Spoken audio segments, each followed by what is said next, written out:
Sebelum melanjutkan, jangan lupa subscribe dulu, terima kasih. Bab 109 Aku sangat kuat. Itu kamu. Chu Feng sangat terkejut. Dengan suara mendesing, dia melompat mundur beberapa meter. Setelah mempersempit jarak di antara gadis itu, Chu Feng menggunakan kekuatan rohnya untuk mengamati kultivasi gadis itu. Namun, ia menemukan bahwa gadis itu memiliki aura yang normal dan tampaknya ia bukan orang yang berkultivasi. Dia masih tidak berani bersikap ceroboh. Meskipun dia sangat cantik dan tampak tidak berbahaya, dia bukanlah manusia. Dia adalah roh dunia. Monster yang tidak perlu makan atau minum dan bisa menunggu di dunia roh Chu Feng selama 15 tahun. Hanya surga yang tahu bagaimana dia melakukan itu. Haha, apakah aku seseram itu?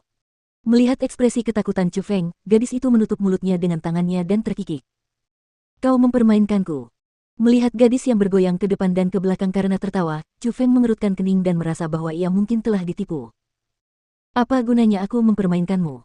Bukankah aku terlihat sekuat itu? Aku peringatkan padamu, lebih baik kau tidak membuatku marah atau aku akan memakanmu. Hus tiba-tiba, Chu Feng melesat maju dan tiba di belakang gadis itu seperti kilat. Kedua tangannya tiba-tiba terentang, meraih pergelangan tangan gadis itu, meletakkannya di belakang punggungnya, dan mendorongnya ke tanah. Ah, apa yang kau lakukan? Lepaskan aku. Gadis itu panik. Sambil menangis keras, dia meronta. Namun, sedikit kekuatannya tidak berarti apa-apa bagi Chu Feng dan tidak berpengaruh apa-apa. Kau Egi yang bau, kau menipuku. Melihat gadis itu benar-benar tidak memiliki kultivasi apapun, hati Chu Feng yang tegang akhirnya tenang. Bajingan, lepaskan aku atau aku tidak akan memaafkanmu. Oh, kamu masih berani melawan. Jika aku tidak memberimu pelajaran, kamu benar-benar tidak akan tahu siapa yang berkuasa di sini. Dalam suasana yang panas, Chu Feng mengangkat tangannya dan menepuk pantat gadis itu yang berkembang dengan baik. Ah, gelombang, saat tangan Chu Feng baru saja turun, terdengar teriakan yang menggetarkan langit dan tanah. Awalnya, Chu Feng hanya ingin memberi gadis itu pelajaran dan menepuknya sekali. Namun, dia tidak mengendalikannya dengan baik dan tepukan itu berubah menjadi cengkeraman. Meskipun tidak tampak signifikan, perasaan itu luar biasa. Meskipun dipisahkan oleh rok bulu hitam, tetap saja terasa seperti dia menyentuh kulitnya yang halus dan lembut. Di dalam kelembutan ada kelenturan, dan di dalam kelenturan ada kelembutan.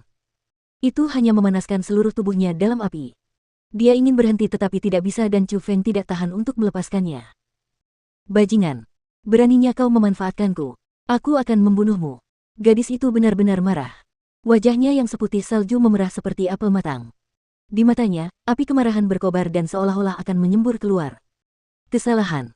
Itu benar-benar kesalahan. Itu tidak disengaja. Chu Feng masih muda dan ketika ditatap seperti itu oleh gadis itu, dia merasa sedikit malu dan dia melepaskan tangannya dengan wajah merah.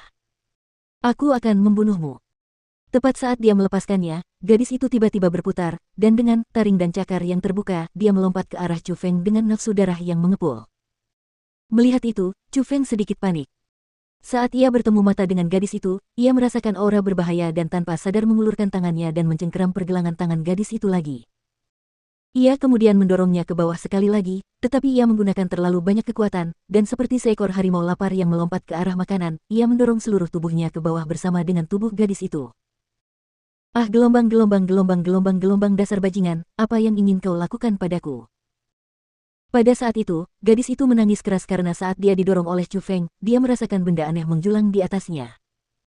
Dia langsung memikirkan sesuatu dan dia sangat takut bahwa Chu Feng akan melakukan sesuatu yang buruk padanya sehingga dia hanya bisa melakukan rencana menyedihkan dan lemah.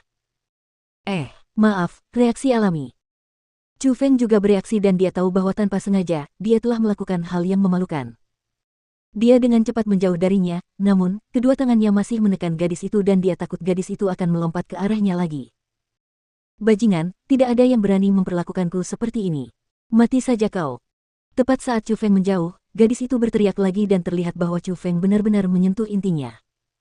Kau Egi yang bau. Kau benar-benar menindas yang lemah dan takut pada yang kuat. Aku baru saja memberimu muka, tetapi kau berani mengancamku. Apa kau percaya bahwa jika kau berani mengancamku lagi, aku akan mengalahkanmu? Chu Feng mengancam dengan kata-kata jahat.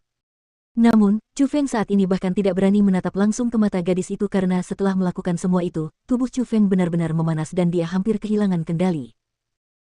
Kalau saja bukan karena dia khawatir gadis itu bukan manusia dan kemungkinan adanya efek buruk setelah melakukan hal-hal yang lazim dilakukan laki-laki dan perempuan, mungkin Chu Feng benar-benar akan menekan gadis itu dan merasakan nikmatnya seorang wanita. Beranikah kau?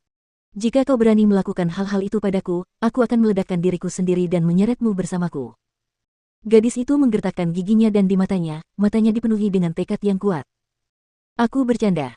Kau harus mengerti bahwa aku, Chu Feng, bukanlah orang seperti itu. Melihat itu, Chu Feng jadi agak kurang percaya diri. Meskipun gadis itu benar-benar tidak memiliki kultivasi, dia merasa bahwa gadis itu tidak bercanda jadi dia hanya bisa membiarkannya pergi sambil tertawa pelan. Asteris tepat pada saat itu, gadis itu meraih lengan Chu Feng dan menggigitnya dengan keras.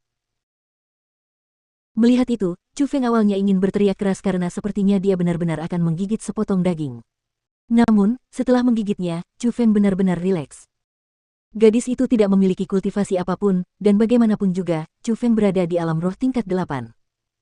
Karena petir ilahi bersemayam di dantiannya, energi spiritualnya sangat kuat dan mengalir ke seluruh tubuhnya, membuat tubuhnya tampak seolah-olah terbuat dari urat baja dan tulang besi. Setelah gadis itu menggigit, tidak terasa sakit atau gatal dan dia bahkan tidak bisa merasakan apapun. Ah, dasar bajingan. Apa lenganmu terbuat dari besi? Memang, setelah menggigit, gadis itu menutupi bibir merahnya dengan tangannya dan mulai menangis. Bukan saja dia tidak bisa menggigit Chu Feng, giginya pun menjadi sangat sakit karenanya. Entah mengapa, melihat air mata berkilau mengalir dari mata gadis itu, hati Chu Feng terasa masam dan sakit seperti ada jarum yang menusuknya.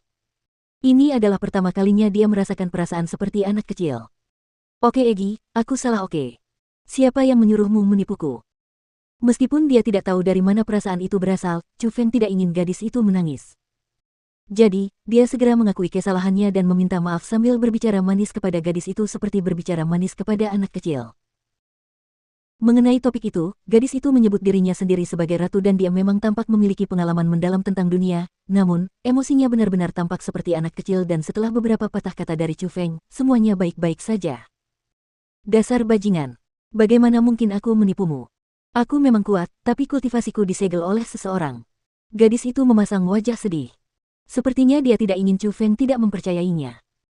Apakah kamu tahu cara membuka segelmu? Chu Feng mengerutkan kening dan dia sedikit khawatir. Aku tidak tahu. Gadis itu menggelengkan kepalanya. Bagus. Chu Feng menarik napas lega. Bajingan. Gadis itu berteriak dan sekali lagi melompat ke arah Chu Feng.